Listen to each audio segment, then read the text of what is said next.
story. It's not made to offend, put nobody on blast, anything like that. It's simply something to allow people to relate to and hopefully help somebody in the future. Um, Most people, when they are introduced to the lifestyle, a lot of people say it was because either they always had these feelings as a child, or maybe some bad things happened to them as a child, and they didn't feel comfortable with the male species anymore. Anywho, none of those things ever happened to me. Typical kid.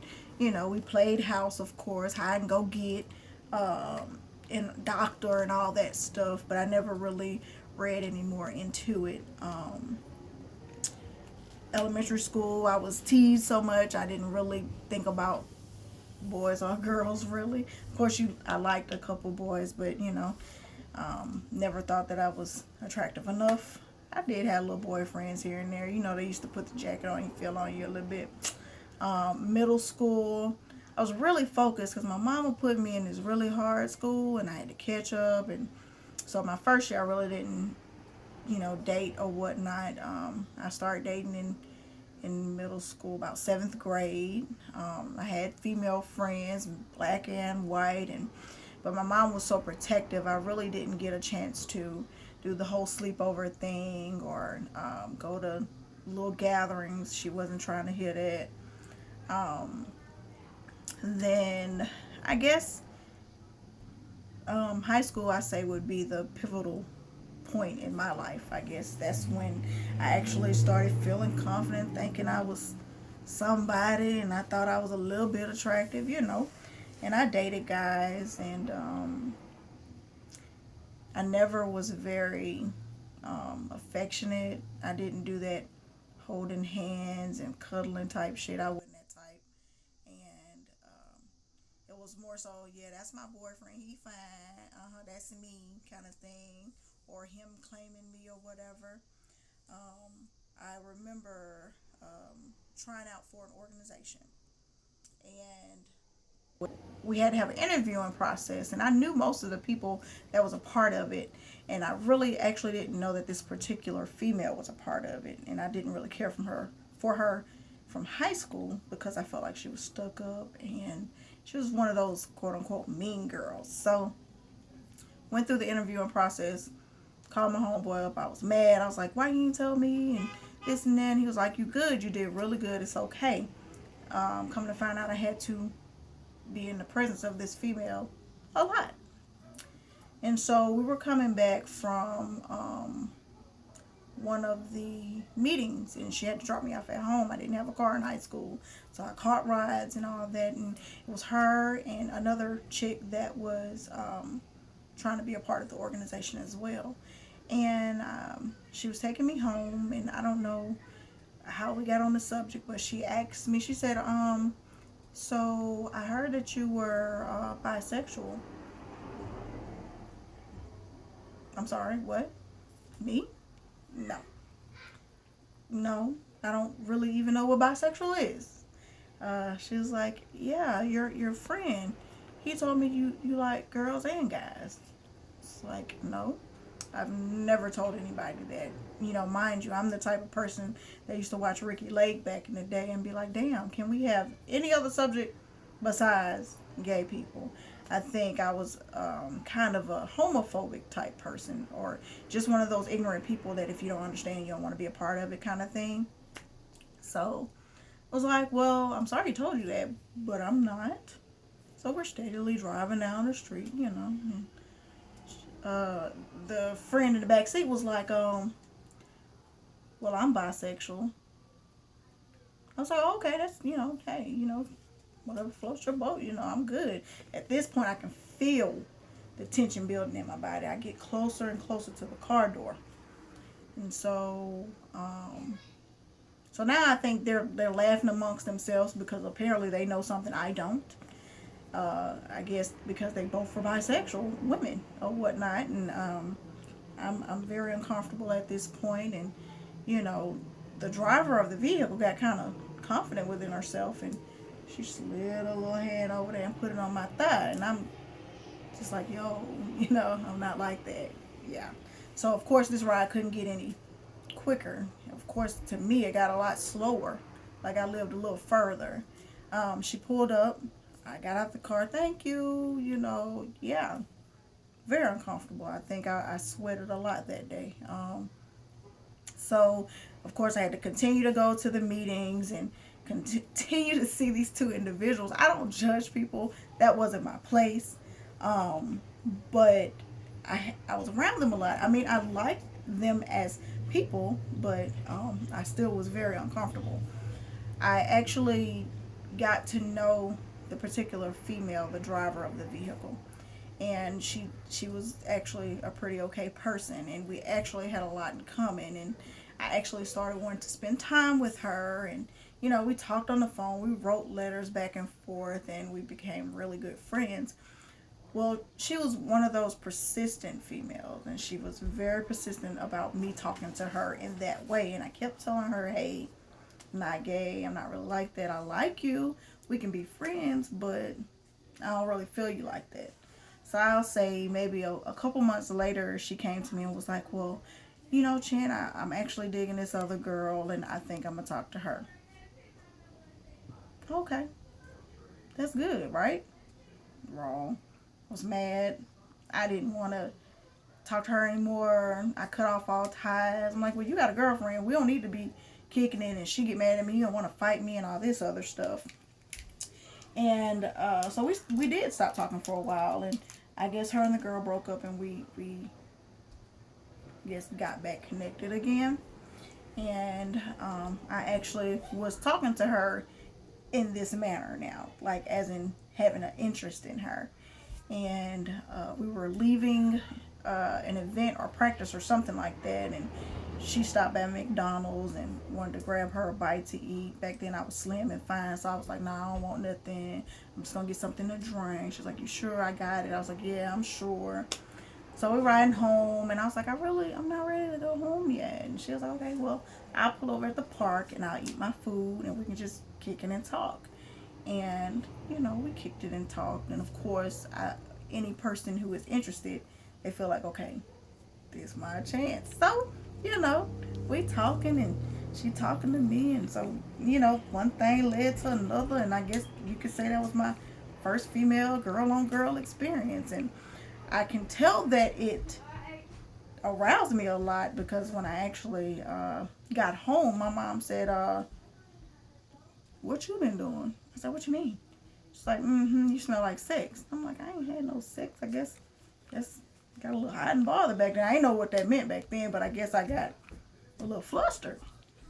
Talked to the girl. She went off to college, but of course she was my first girl. And I was like, no, I'm never going to talk to another girl. You're the only girl I've ever been interested in. Right. I felt like I had to be honest with girls who were trying to just be my friend, literally just be my friend. I felt like I should tell them that, hey, I kind of talked to a girl before. I don't want you to be uncomfortable, but I just want to inform you so somebody else don't tell you before I did, and then you feel some type of way. Um, I guess that was kind of a pickup line, maybe, because girls felt comfortable with coming at me in that manner. So yeah, I had quite a few girlfriends after the one I said I would never have another girlfriend with. Anywho, um, let's see. I still talk to guys because I was still trying to figure out what I wanted. I I actually liked the guys. I was genuinely interested. But I was also interested in the girls. I always liked the girls to play in my hair, and they always wanted to lay up under me, and I thought that was just nice. But anyway, I went on a trip out of town for school, and of course, I was a sentimental person, so I accumulated all my letters and I put them in this book bag, and I thought I was hiding them. Maybe not. I put it in my closet and up under some stuff. And while I was out of town, my mom wanted to be the loving mother she was, and straighten up and clean up and get rid of things. And I guess she stumbled upon my little book bag, and yeah, so she found all my letters. So I guess that was how she kind of found out. But um, And I was out of town, and I remember calling home and getting the doo doo doo. This number has been disconnected. Wow. Okay, let me call my aunt and make sure everything okay. And she's like, yeah, your mama fine, but you need to talk to her when you get here. So now, driving on this bus back to Mobile, I'm like scared. I don't even want to go home at this point. So I get there. Mom's real calm, but I could tell something wrong with her. She got that look, that yeah, I'm mad look, and she was like, "What is this?" And I'm denying. I'm like, "I'm not gay. I'm not like that. They're just letters." She was like, "Okay, whatever." So I actually I think that was my junior year. Went through senior year, still was talking to girls, still talking to guys, whatever. I never was sexual. It was simply just the typical touch on, feel on, whatever kind of situation. And I remember a little bit before my graduation, she told me, she said, when you graduate, you can't stay here. I don't want your brother to be influenced by the things that you're doing. You can stay with your grandmother or whatever you want to do, but you can't stay here. So, of course, I'm pretty hurt by that coming from my mom, who was like my best friend, and I'm not understanding that she's upset with me about a feeling that I have. But you know, I enrolled into school. I stayed on campus. That way I wouldn't have to be at home.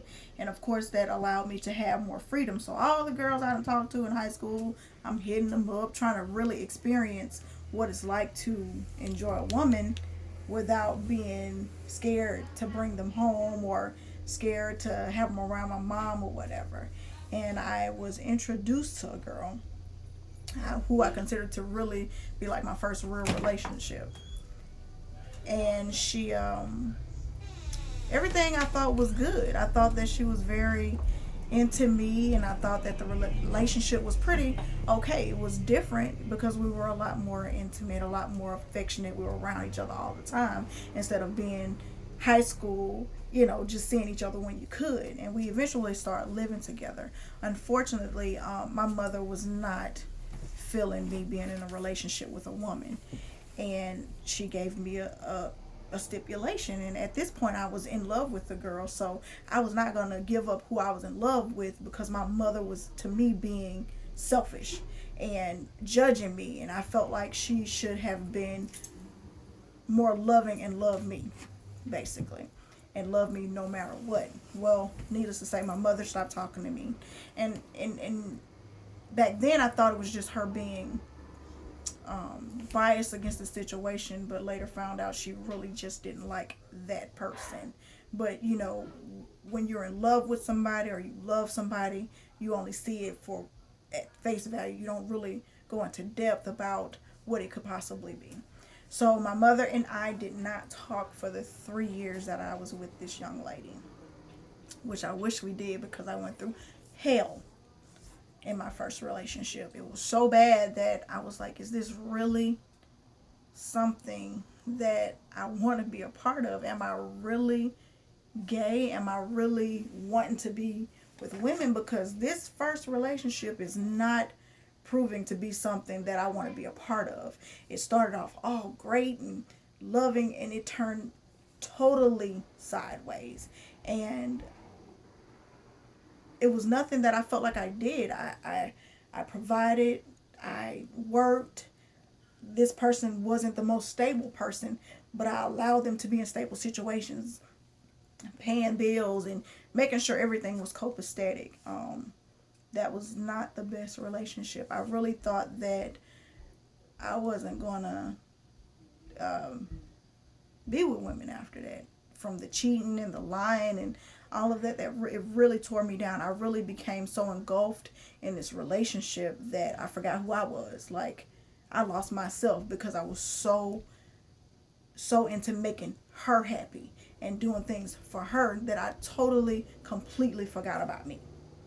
Um, but I did get out of that situation, and it was hard, and it was some very rough parts to that. Um, and I connected with someone in the past that I liked but never pursued, because I never wanted to be that person that turned somebody out, which some people get a kick out of that. I just never wanted to have that responsibility that somebody say, "Hey, Chant brought me out." None of that. I just give me a good old already lesbian and we'll be okay.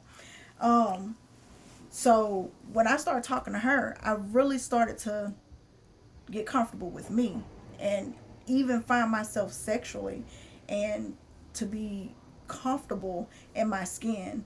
And I started to love me again and find myself and my individuality and learn to love my sexuality and to feel like there was nothing wrong with it, like I didn't have to be in hiding. And it was a very healthy relationship, and I thank God for that moment, because I mean that it solidified me. The release from that previous relationship into me, you know what I mean? And I didn't really date for a long time after that because I was really broken by that relationship, and I just kind of conversed with different girls to really find what I was looking for. And I ran into situations where, of course, people were biased, and I was afraid to have public displays of affection, because you really don't want to offend anybody and make people uncomfortable um, with your situation. However, at the age that I'm at now, I'm comfortable with me, and I'm not ashamed of me. I would never just blatantly make out all nasty slob and drool stuff in public, but I have no problem with holding the person I'm with hand. I have no problem with hugging the person I'm with. You know what I mean? I'm very comfortable with that because I'm loving them. I would do that with my best friend. I would do that with family. You know what I mean? Because I'm just an affectionate person. And I think that that is why I love women. Women know how to be affectionate. A woman knows what a woman wants, and they know how to touch a woman. They know if a woman is being emotional. They know how to understand that, hey, just might not be that day, or anything could be going on. And they're most of the time very understanding about that. I do not dislike men. There are very attractive men in the world. I have nothing against a man. I was never hurt, never anything like that. Hey, I call Chris Brown my husband, you know what I mean? But I love women. I love everything about them. That's just what I love. And I feel that I can nurture a woman and I can be there for a woman. And I love how soft they are and how hard they love with no regrets. And that's the type of love that I love and I like. They're not afraid to be emotional or break down or, just really express themselves. And I think that's what I'm into. Um, I don't know. My coming out just happened over a period of years, and I just became comfortable with myself. And